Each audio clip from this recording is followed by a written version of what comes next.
The Spy by James Fenimore Cooper. Chapter 16.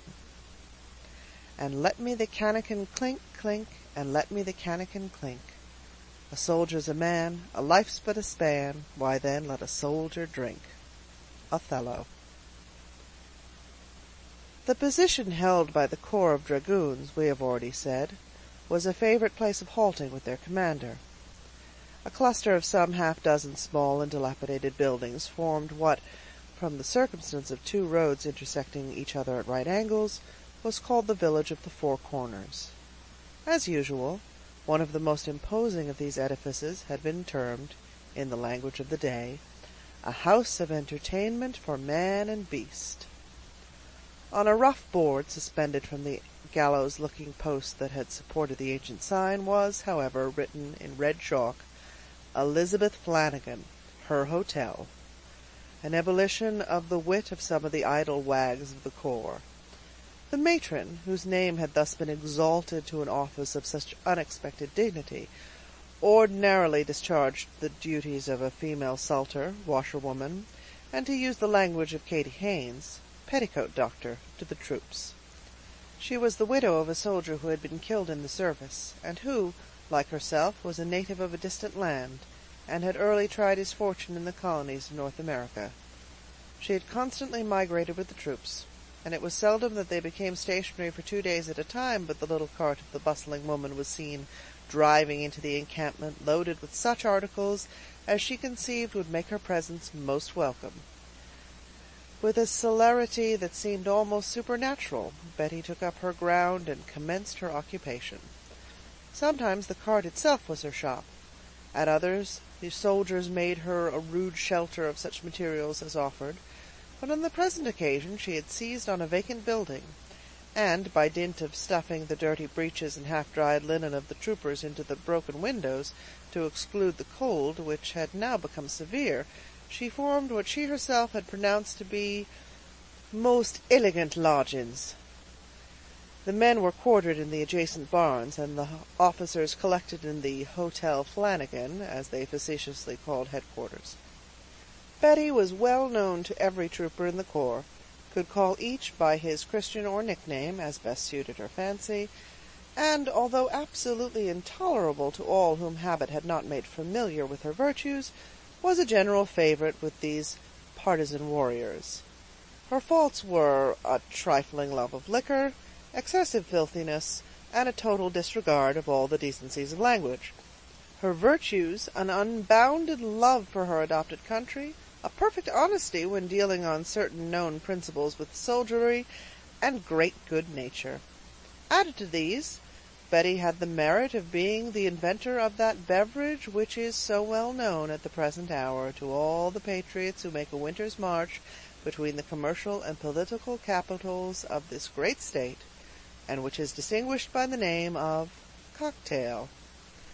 Elizabeth Flanagan was peculiarly well qualified by education and circumstances to perfect this improvement in liquors, having been literally brought up on its principal ingredient, and having acquired from her Virginian customers the use of mint, from its flavor in a julep to its heights of renown in the article in question. Such, then, was the mistress of the mansion, who, reckless of the cold northern blasts, showed her blooming face from the door of the building to welcome the arrival of her favorite, Captain Lawton, and his companion, her master in all matters of surgery. "Ah, by my hopes of promotion, my gentle Elizabeth, but you are welcome," cried the trooper as he threw himself from his saddle. "This villainous fresh-water gas from the Canadas has been whistling among my bones until they ache with the cold, but the sight of your fiery countenance is as cheery as a Christmas fire." "No, sure, Captain Jack is always full of your complimentaries," replied the sutler, taking the bridle of her customer. "But hurry in for the life of you, darling. The fences hereabouts are not so strong as in the Highlands, and there's that within will warm both soul and body." "So you've been laying the rails under contribution, I see. Well, that may do for the body," said the captain coolly, "but I have had a pull at a bottle of cut glass with a silver stand, and I doubt my relish for your whiskey for a month to come." If it's silver or gold that you're thinking of, it's but little I have, though I've a trifling bit of the Continental," said Betty, with a look of humour. "But there's that within's fit to be put in the vessels of diamonds." "What can she mean, Archibald?" said Lawton. "The animal looks as if it meant more than it says."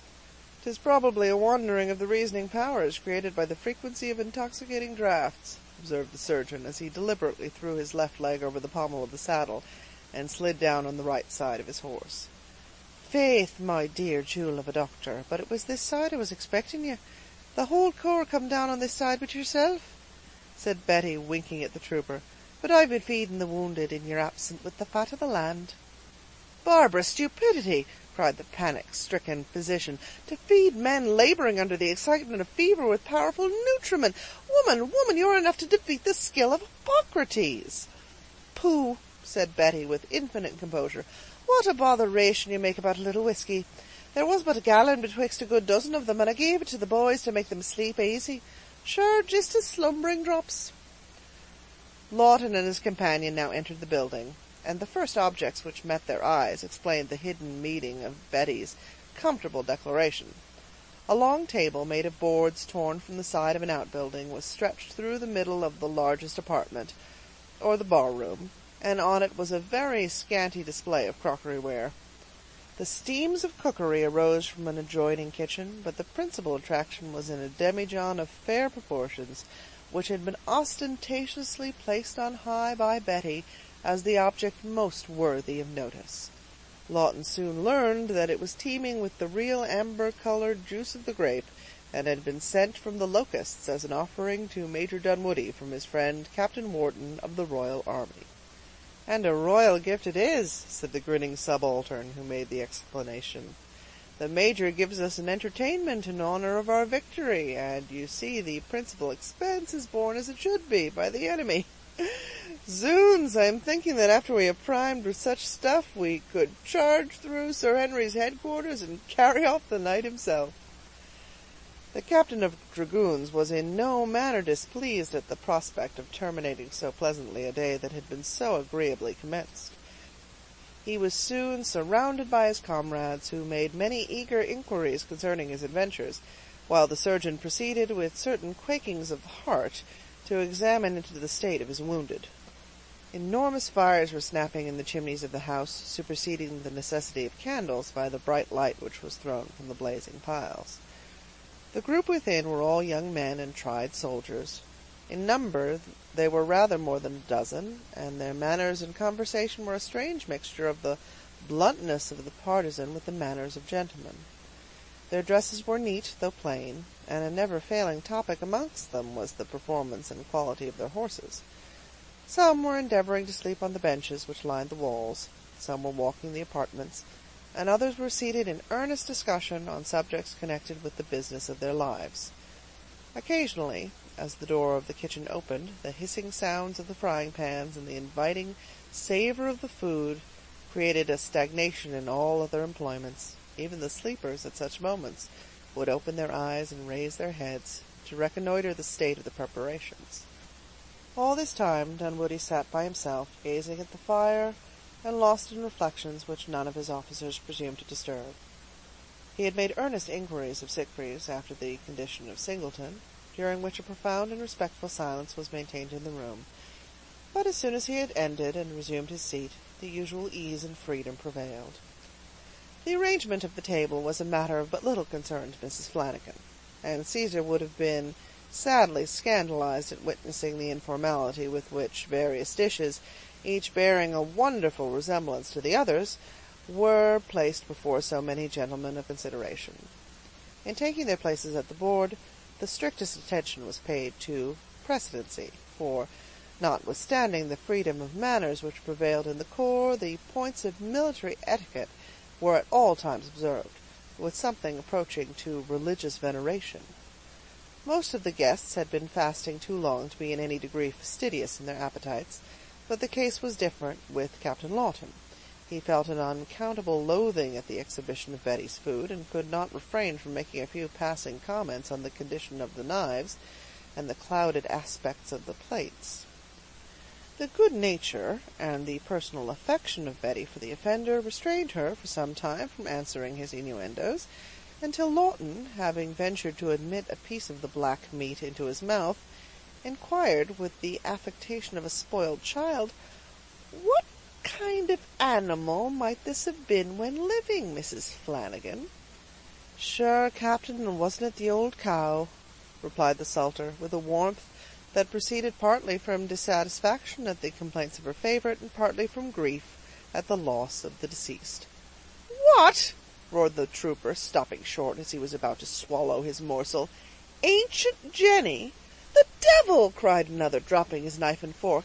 "She who made the campaign of the Jerseys with us?" "The very same," replied the mistress of the hotel, with a piteous aspect of woe. "A gentle beast, and one that could and did live on less than air at need. Sure, gentlemen, 'tis awful to have to eat such an old friend." "And has she sunk to this?" said Lawton, pointing with his knife to the remnants on the table. "Nay, captain," said Betty with spirit, "I sold 2 of her quarters to some of your troop, but divil the word did I tell the boys what an old friend it was they had bought, for fear it might damage their appetites." "Fury!" cried the trooper with affected anger. "I shall have my fellows as limber as supple-jacks on such fare, afraid of an Englishman as a Virginian negro is of his driver." "Well," said Lieutenant Mason, dropping his knife and fork in a kind of despair, "my jaws have more sympathy than many men's hearts. They absolutely decline in making any impression on the relics of their old acquaintance." "Try a drop of the gift," said Betty soothingly, pouring a large allowance of the wine into a bowl, and drinking it off as taster to the core. "Faith, 'tis but a wishy-washy sort of stuff after all." The ice once broken, however, a clear glass of wine was handed to Dunwoodie, who, bowing to his companions, drank the liquor in the midst of a profound silence. For a few glasses there was much formality observed, and sundry patriotic toasts and sentiments were duly noted by the company. The liquor, however, performed its wonted office, and before the second sentinel at the door had been relieved, all recollection of the dinner and their cares was lost in the present festivity. Dr. Sitgreaves did not return in season to partake of Jenny, but he was in time to receive his fair proportion of Captain Wharton's present. "A song from Captain Lawton!" cried 2 or 3 of the party in a breath, unobserving the failure of some of the points of good fellowship in the trooper. "Silence for the song of Captain Lawton!"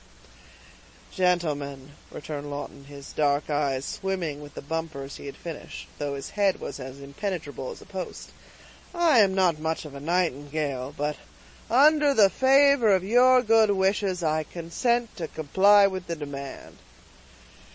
"Now, Jack," said Sitgreaves, nodding on his seat, "remember the air I taught you, and stop, I have a copy of the words in my pocket." Forbear, good doctor," said the trooper, filling his glass with great deliberation. "I never could wheel round those hard names. Gentlemen, I will give you a humble attempt of my own." "Silence for Captain Lawton's song!" roared 5 or 6 at once, when the trooper proceeded, in a fine, full tone, to sing the following words to a well-known bacchanalian air, several of his comrades helping him through in the chorus with a fervor that shook the crazy edifice they were in. "Now push the mug, my jolly boys, and live while live we can. Tomorrow's sun may end your joys, for brief's the hour of man. And he who bravely meets the foe his lease of life can never know. Old Mother Flanagan, come and fill the can again, for you can fill and we can swill, good Betty Flanagan. If love of life pervades your breast, or love or ease your frame, quit honor's path for peaceful rest, and bear a coward's name. For soon and late we danger know, and fearless on the saddle go. Old Mother Flanagan, come and fill the can again, for you can fill and we can swill, good Betty Flanagan.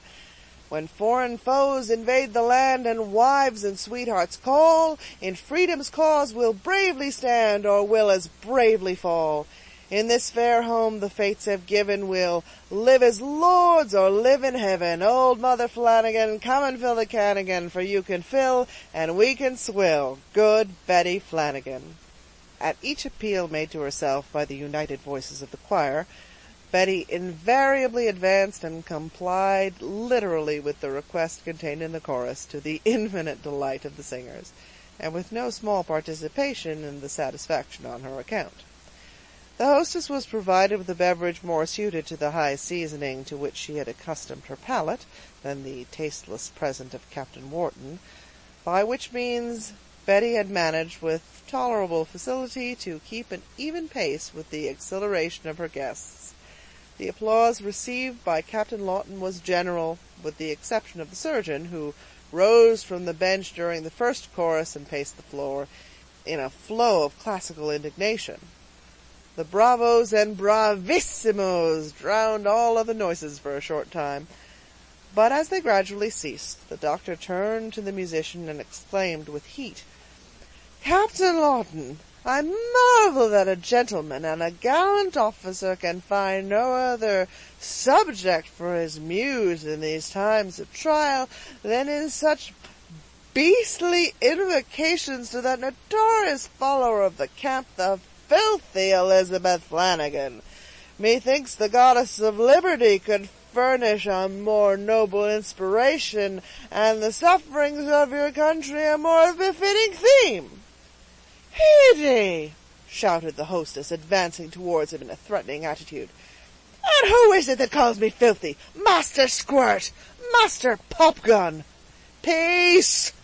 said Dunwoodie, in a voice that was exerted but a little more than common, but which was succeeded by the stillness of death. "Woman, leave the room. Dr. Sitgreaves, I call you to your seat to wait the order of the revels." "Proceed, proceed," said the surgeon, drawing himself up in an attitude of dignified composure. "I trust, Major Dunwoodie, I am not unacquainted with both the rules of decorum, nor ignorant of the by-laws of good fellowship." Betty made a hasty but somewhat devious retreat to her own dominions, being unaccustomed to dispute the orders of the commanding officer.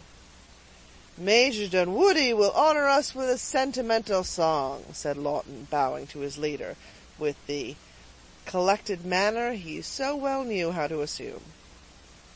The major hesitated a moment, then sang with fine execution the following words: "Some love the heats of summer suns, where life's warm current madding runs in one quick circling stream, but dearer far is the mellow light, which trembling shines, reflected bright, in Luna's milder beam. Some love the tulip's gaudier dyes, where deepening blue with yellow vies, and gorgeous beauty glows, but happier he whose bridal wreath, by love entwined, is found to breathe the sweetness of the rose." The voice of Dunwoodie never lost its authority with his inferiors, and the applause which followed his song, though by no means so riotous as that which succeeded the effort of the captain, was much more flattering. "If, sir," said the doctor, after joining in the plaudits of his companions, "you would but learn to unite classical allusions with your delicate imagination, you would become a pretty amateur poet." "He who criticizes ought to be able to perform," said Dunwoodie with a smile. "I call on Dr. Sitgreaves for a specimen of the style he admires." "Dr. Sitgreaves' song! Dr. Sitgreaves' song!" echoed all at the table with delight. "A classical ode from Dr. Sitgreaves!" The surgeon made a complacent bow, took the remnant of his glass, and gave a few preliminary hems that served hugely to delight 3 or 4 young cornets at the foot of the table. He then commenced singing, in a cracked voice, to anything but a tune, the following ditty: "Hast thou ever felt love's dart, dearest, or breathed his tremblings high? Thought him afar was ever nearest before that sparkling eye? Then hast thou known what 'tis to feel the pain that Galen could not heal?" "Hurrah!" shouted Lawton. Archibald eclipses the muses himself. His words flow like the sylvan streams by moonlight, and his melody is crossbreed of the nightingale and the owl." "Captain Lawton," cried the exasperated operator, "it is one thing to despise the lights of classical learning, and another to be despised for your own ignorance." A loud summons at the door of the building created a dead halt in the uproar, and the dragoons instinctively caught up their arms, to be prepared for the worst. The door was opened, and the Skinners entered, dragging in the peddler, bending beneath the load of his pack. "Which is Captain Lawton?" said the leader of the gang, gazing around him in some little astonishment. "He waits your pleasure," said the trooper dryly. "Then here I deliver to your hands a condemned traitor. This is Harvey Birch, the peddler spy." Lawton started as he looked his old acquaintance in the face, and, turning to the Skinner with a lowering look, he asked, "And who are you, sir, that speak so freely of your neighbors? But," bowing to Dunwoodie, "your pardon, sir, here is the commanding officer. To him you will please address yourself." "No," said the man sullenly. "It is to you I deliver the peddler, and from you I claim my reward." "Are you Harvey Birch?" said Dunwoodie, advancing with an air of authority that instantly drove the Skinner into a corner of the room. "I am," said Birch proudly. "And a traitor to your country," continued the Major with sternness. "Do you know that I should be justified in ordering your execution this night?" "'Tis not the will of God to call a soul so hastily to his presence," said the peddler with solemnity. "You speak truth," said Dunwoodie, "and a few brief hours shall be added to your life. But as your offense is most odious to a soldier, so it will be sure to meet with the soldier's vengeance. You die tomorrow." "'Tis as God wills." "I have spent many a good hour to entrap the villain," said the Skinner, advancing a little from his corner, "and I hope you will give me a certificate that will entitle us to the reward. 'Twas promised to be paid in gold." "Major Dunwoodie," said the officer of the day, entering the room, "the patrols report a house to be burned near yesterday's battle-ground." "'Twas the hut of the peddler," muttered the leader of the gang. "We have not left him a shingle for shelter. I should have burned it months ago, but I wanted his shed for a trap to catch the sly fox in." "You seem a most ingenious patriot," said Lawton. "Major Dunwoodie, I second the request of this worthy gentleman, and crave the office of bestowing the reward on him and his fellows." "Take it. And you, miserable man, prepare for that fate which will surely befall you before the setting of tomorrow's sun." "Life offers but little to tempt me with," said Harvey, slowly raising his eyes, and gazing wildly at the strange faces in the apartment. "Come, worthy children of America," said Lawton, "follow and receive your reward." The gang eagerly accepted the invitation, and followed the captain towards the quarters assigned to his troop. Dunwoodie paused a moment, from reluctance to triumph over a fallen foe, before he proceeded.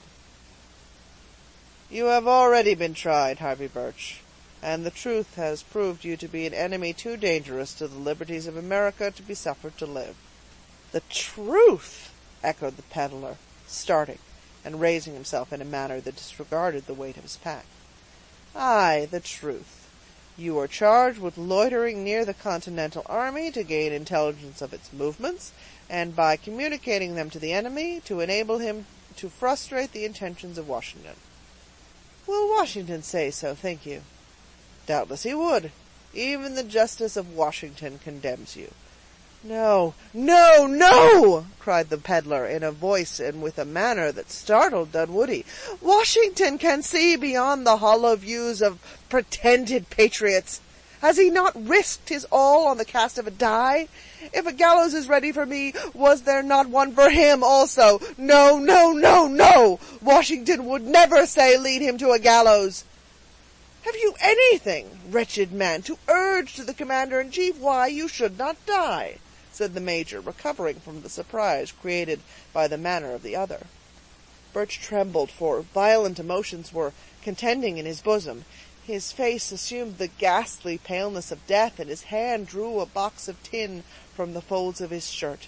He opened it, showing by the act that it contained a small piece of paper. On this document his eye was for an instant fixed.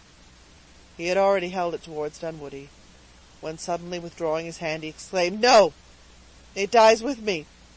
I know the conditions of my service, and will not purchase life with their forfeiture. It dies with me." "Deliver that paper, and you may possibly find favor," cried Dunwoodie, expecting a discovery of importance to the cause. "It dies with me," repeated Birch, a flush passing over his pallid features, and lighting them with extraordinary brilliancy. "Seize the traitor," cried the Major, "and wrest the secret from his hands." The order was immediately obeyed, but the movements of the peddler were too quick. In an instant he swallowed the paper. The officers paused in astonishment, but the surgeon cried eagerly, "Hold him, while I administer an emetic." "Forbear," said Dunwoodie, beckoning him back with his hand. "If his crime is great, so will his punishment be heavy." "Lead on," cried the peddler, dropping his pack from his shoulders, and advancing towards the door with a manner of incomprehensible dignity. "Whither?" asked Dunwoodie, in amazement. "To the gallows." "No," said the Major, recoiling in horror at his own justice. "My duty requires that I order you to be executed, but surely not so hastily. Take until 9 tomorrow to prepare for the awful charge." Dunwoodie whispered his orders in the ear of a subaltern, and motioned to the peddler to withdraw. The interruption caused by this scene prevented further enjoyment around the table, and the officers dispersed to their several places of rest. In a short time, the only noise to be heard was the heavy tread of the sentinel, as he paced the frozen ground in front of the Hotel Flanagan. End of chapter 16.